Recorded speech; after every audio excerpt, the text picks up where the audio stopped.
And there are so many messages from this movie that I think are so poignant and so relevant and so needed right now. Obviously, the entire character of Mary Ellen is very needed, especially for women and especially for young girls.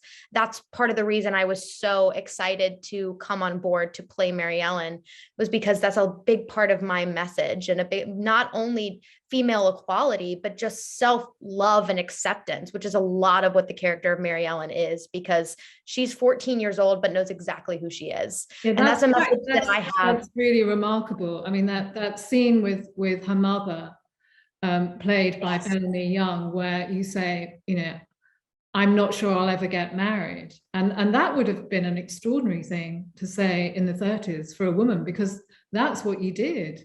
Marriage was unless you came from the upper classes, you had to marry. That was the only option. You didn't have the same opportunities or freedoms as men. And you say, I don't think I'll ever get married, and I don't want a man to be the boss of me. I mean, obviously, it's been given a contemporary 21st century take, which will inspire a lot of girls. I mean, you know, there's nothing wrong with wanting to get married. You can, you know, now women can do both. But it needs to be our choice, right? And that's why, I mean, with the character of Mary Ellen, and why I'm so lucky to have gotten the chance to play her, is outside of acting and inside of acting, that has been my message to everybody, is just who you are is enough. Be confident in yourself, be confident in the choices that you're going to make, and don't let anybody tell you that for any reason you can't be who you want to be. Tell me, I mean, as a woman of your generation now, do you think with the negative side of things like Instagram and the pressure to be perfect on social media, you know, there's a lot of young girls looking at social media, looking at people like you who are in the public eye.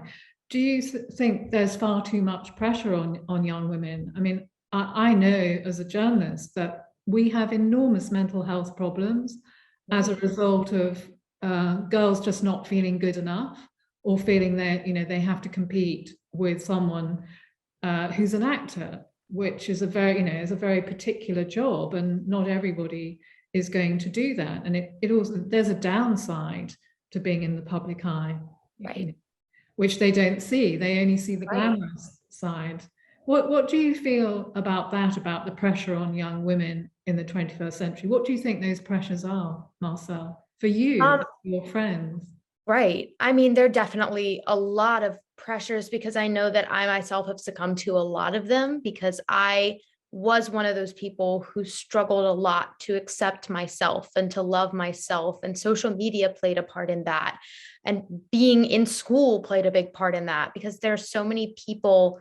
I mean, it's so easy to fall into comparing yourself to other people, or listening. Not only that, just listening to what other people say you can and can't do, because that was a big part of my growing up, and a big part of what I dealt with. I mean, I had people tell me I was never going to make it in acting. I had people tell me I wasn't good enough. I've had people in school, I've had people swap my lunch boxes off of tables because they didn't want me to sit with them. I had people spit fingernails in my hair, dump my bag onto the floor. I've had people ask me when we were in group gatherings to take the group photo of everybody else, because they didn't want me in the picture, because they didn't want people to know that I was there. I mean, I struggled. Was that jealousy? Was that basically peer other girls? Because we know that girls can be awful. Girls, I saw that happen to some of my friends when I was at school. It can be a really difficult time. Right. I mean, it was, I don't know. Bullying and hormones raging, which leads to horrible behavior. Right. Yeah. I don't necessarily know, I guess, what caused that in school, because I kind of put my all into making people want to be my friend and making people want to like me, because I just wanted so desperately to fit in. And I mean, I would just pray every night to be accepted by the people that were surrounded by me. And I had no idea why seemingly this prayer wasn't being answered until I got involved in the arts. And that was really my saving grace, because I realized people sensed your anxiety, and people, it's a very particular atmosphere at school. As I say, it's difficult. My own sister's daughter landed up with anorexia as a result of a similar situation where she felt that she wasn't accepted or liked, and that's a massive problem. I Right. think kids are sort of pack animals. If they sense that anyone is struggling to fit in, they're not nice about it. I mean, have you seen Sex Education? I have not yet, but I know a lot about the Well, show. there's a character called Maeve, who comes from a really poor background, but she's the brightest, smartest girl in school.